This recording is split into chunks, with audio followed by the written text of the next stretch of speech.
आइए हम प्रार्थना करेंगे। प्रभु, हम तो धन्यवाद देते हैं कि आप हमसे बहुत प्यार करने वाले परमेश्वर हैं। और प्रभु, हम तेरे वचन को आप शेयर करेंगे और प्रभु इस वचन पर तेरी आशीष हो और हमारी अगुवाई करे। यीशु के नाम मांगते हैं, आमीन।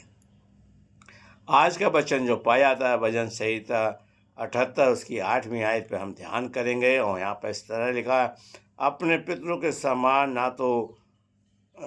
ना हो, क्योंकि उस पीढ़ी के लोग हठीले और झगड़ालू थे। उन्होंने अपना मन फिर स्थिर न किया और ना उनकी आत्मा में ईश्वर की ओर सच्ची रही।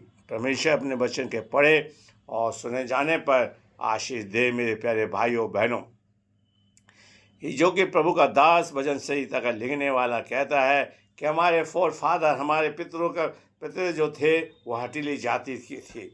वो प्रभु की नहीं सुनते थे। प्रभु उनके बीच में नबियों को भेजता रहा, लोगों को भेजता रहा, लेकिन वो उसकी नहीं। आज भी ऐसी है। खुदा के दास आपसे बोलते हैं, खुदा के दास आपसे कहते हैं, खुदा के दास कहते हैं आप अपनी आय का 10वां दो, आप बाइबल पढ़ो, आप प्रभु के भवन में आइए। हठीले नहीं करते। हम मन के बादशाह बन गए।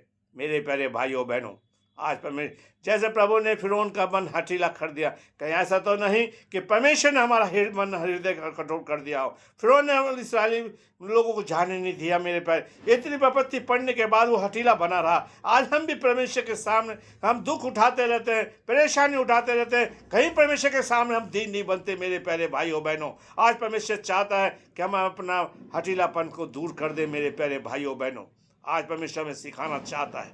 मेरे प्यारे भाइयों बहनों, आज परमेश्वर चाहता है कि हम परमेश्वर के साथ अपना संबंध को जोड़ सकें। मेरे प्यारे भाइयों बहनों, आज परमेश्वर हमें सिखाना चाहता है कि हमारे जीवन के अंदर परिवर्तन, और बाइबल बताती है कि हम ऐसा करें।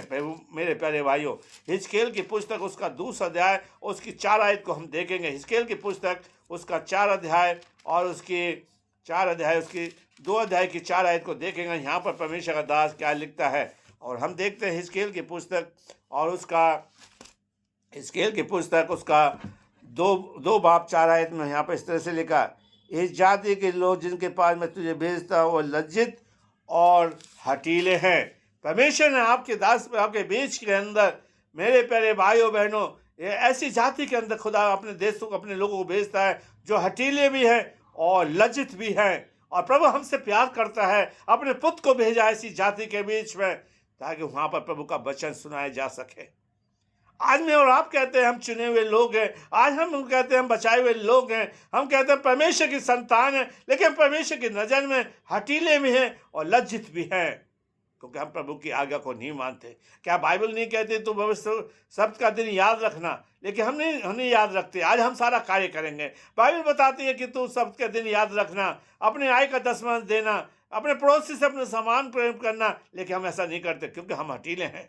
हम परमेश्वर की आज्ञा को नहीं मानते। मेरे प्यारे भाइयों बहनों, आज परमेश्वर चाहता है कि हमारे जीवन के अंदर एक बदलाव आ जाए, एक चेंजिंग आ जाए। वह हम देखते हैं निर्गमन की पुस्तक उसका 35वां अध्याय, निर्गमन की पुस्तक उसका 9 अध्याय और उसकी 35वीं आयत को हम पढ़ेंगे। निर्गमन की पुस्तक उसका 9 अध्याय और उसकी 35वीं आयत को पढ़ेंगे। यहाँ पर परमेश्वर का दास हमें सिखाना चाहता है, और उसकी 35वीं आयत में इस तरह से लिखा है। मेरे प्यारे भाइयों, 35वीं आयत के अंदर, इस प्रकार फिरौन का मन हठीला होता गया और उसने इस्राएल को जाने न दिया, जैसा कि यहोवा ने मूसा से कहा था। कहीं ऐसा तो नहीं कि हमारा मन हठीलन हो गया और हमारा परिवर्तन नहीं हुआ। मेरे प्यारे भाइयों बहनों, आज परमेश्वर चाहता कि हम अपने मन का परिवर्तन कर लें, और इसलिए यीशु मसीह आकर यूमती की इंजील उसके 4 अध्याय की 7वीं आयत में कहता है, मन फिराओ, स्वर्ग का राज निकट आ गया है। परिवर्तन, इस प्रभु ने हिजकेल की पुस्तक में कहा, मैं तुम्हें एक हृदय दूंगा, मांस का हृदय दूंगा, पत्थर का हृदय, और उसमें अपनी भाषा रखूंगा। हमारा मन परिवर्तन हो जाए। अशाया की पुस्तक हम देखते हैं, अशाया की पुस्तक उसका 48वां 10 की 4 आयत में लिखा, मैं जानता हूँ कि तू हठीली है और तेरी गर्दन में लोहे का। प्रभु जानता है हम हठीले हैं। मेरे भाइयों, प्रभु करे हमारा नाम हठीलेपन से निकल जाए, हम प्रभु की वाचा को सुने। आज प्रभु करता है।